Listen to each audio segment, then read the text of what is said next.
Hello guys, and welcome to another episode of Team Jesus Outdoors.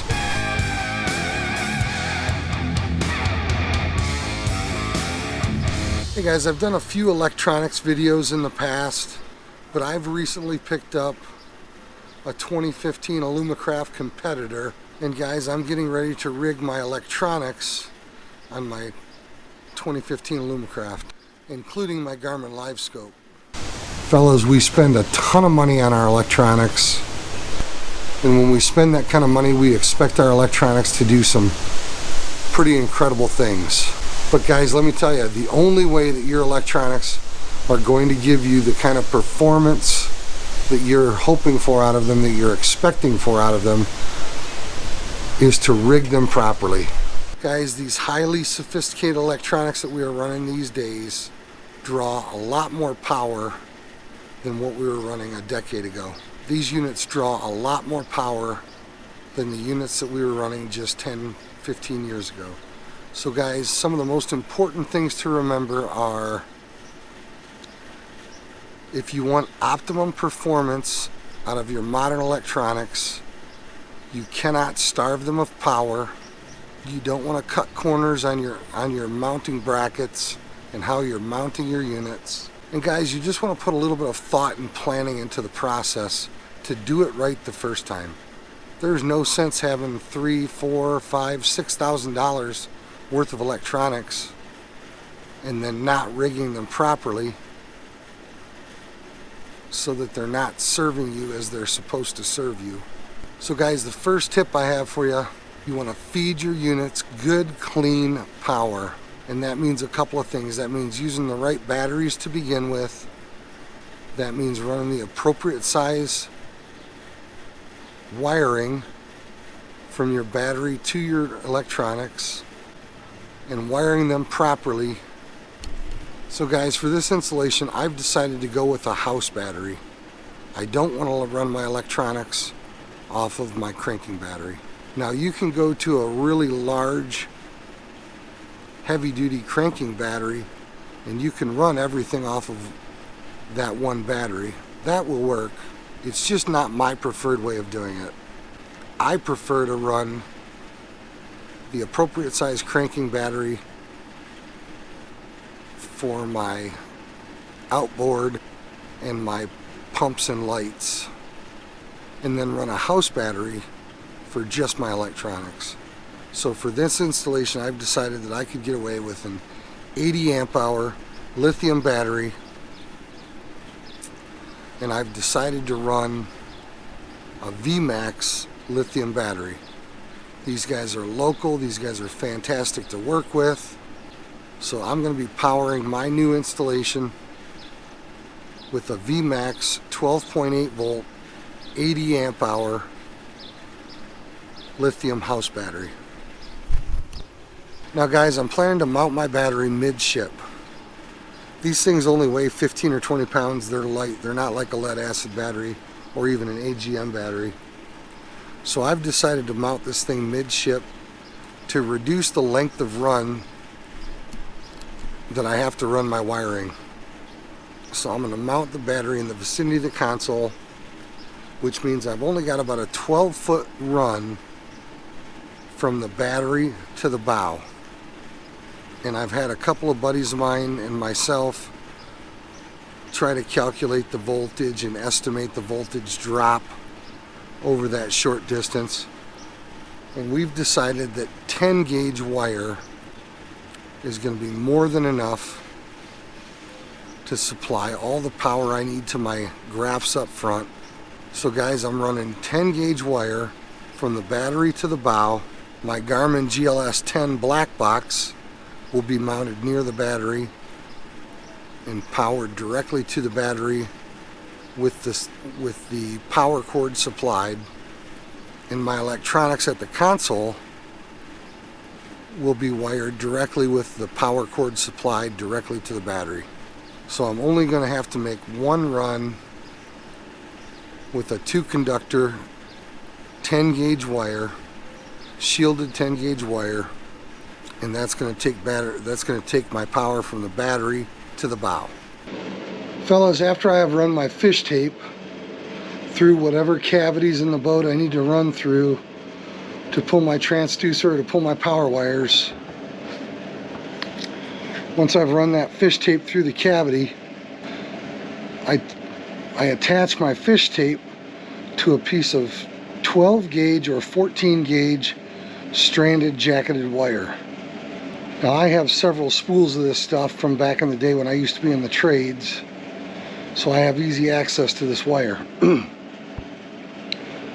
But you can go to Home Depot or Lowe's or any hardware store and you can get yourself a couple of 20-foot lengths or a single 40-foot length and cut it in half.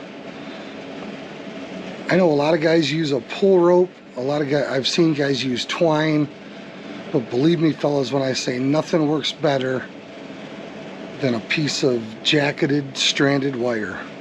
And here's a tip that'll help you out sometime. When you've run your fish tape for your transducer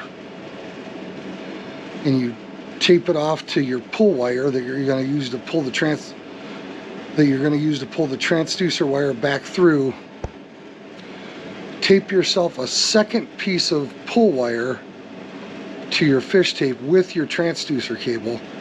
So once you pull your transducer cable through the cavity, you wind up with a pull wire left in that cavity in case you ever have to replace that transducer. Left myself just a couple feet on either end of this stranded wire, and I will tie it up and I'll leave it in this open cavity. And then on the other end, where it comes out under the dash, I'll loop that up and I'll duct tape it off, and I'll leave a loop at the other end.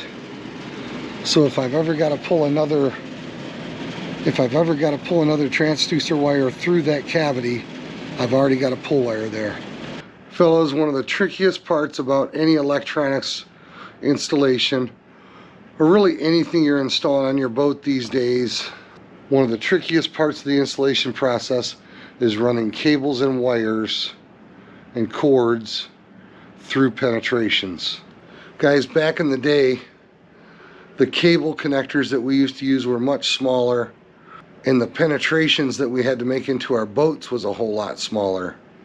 Nowadays, our transducer cables and some of our connectors, especially the network cables, some of these connectors now require 1.25 inches to 1.5 inches hole.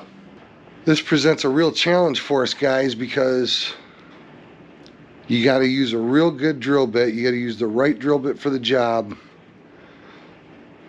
When you're drilling through carpet or fiberglass, the last thing you want to use is a paddle bit, and you're probably going to wreck a paddle bit if you try to drill through aluminum. So it's kind of tricky to find the right drill bit. So guys, you want to make sure that you use the proper drill bit to drill through the material that you're drilling through, and you want to make sure you use the proper size drill bit. The last thing you want to do is drill a hole that's 1/8 of an inch too small, because oftentimes you're not going to be able to, if you use 1.25 inch hole saw where you needed to use 1 3/8 inch hole saw, now you're not going to be able to make that hole bigger. You can't just run the next size hole saw through that hole.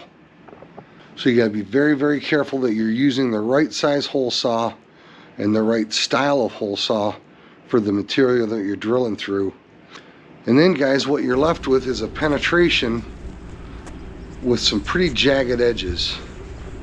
So not only do you have to be particular about drilling the right size hole with the right drill bit, now you have to be very particular about how you protect your cables, your cords, and your wires that you're running through these jagged holes.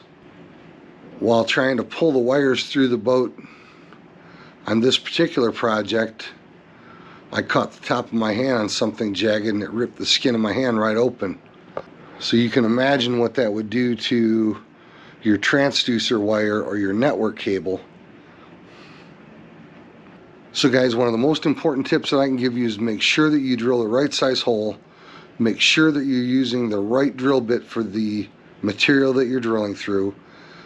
and make extra sure that you protect the wires and cables that you're running through that penetration. On any given installation, I'll generally use multiple sources of protection to protect my wire. I will often use a corrugated wire loom, a plastic corrugated wire loom, and run my cabling through a wire loom, which will protect the wires as it's passing through penetrations. At the same time, I will use some sort of penetration protection device to protect the wires as they're passing through a penetration, just to keep those jagged edges in the plywood, in the aluminum, or in the fiberglass from rubbing through the jacket of your cables and your wires. Guys, our graphs, if they're not rigged properly, will not perform the way that you expect them to perform. In order to rig our electronics properly, we need to use the right size power source, the appropriate battery. We need to use the right gauge of wiring to ensure that we don't have a voltage drop between our batteries and our graphs. We want to use good quality connectors, your electrical connectors, at all of our attachment points. You'll do yourself a huge favor to use dielectric grease at all of those electronic connectors and at your battery. And fellas, in order for a good installation to last, you want to be very careful about running your wire through penetrations.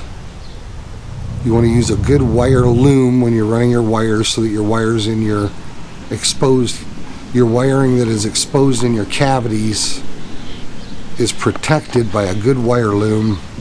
And fellas, make sure you're using good stainless steel hardware at all of your mounting locations. Guys, a good clean electronics install will guarantee you years of use and equipment that it performs the way that you intend for it to perform. Hey guys, the bottom line is this: I don't care how much you spend on your electronics, you get what you pay for, and your electronics is only as good as the installation process. I was super thankful today to get out on the water and find that all my graphs were working.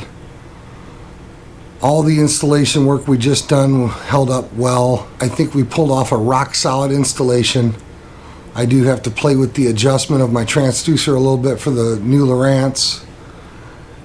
But all in all, we got a rock solid installation. Everything's working as it's supposed to.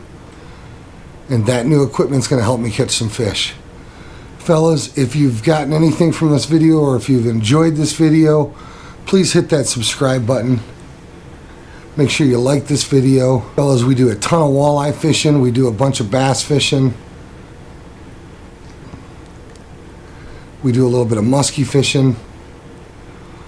You'll probably find some content that you enjoy here at Team Jesus Outdoors. And guys, please make sure you go over and check out our other channel, TJO Men's Ministries, where we talk about the Bible, we talk about faith, and we talk about the things of God in general. Fellas, thanks for watching another episode of Team Jesus Outdoors. God bless, tight lines. We'll see you on the water.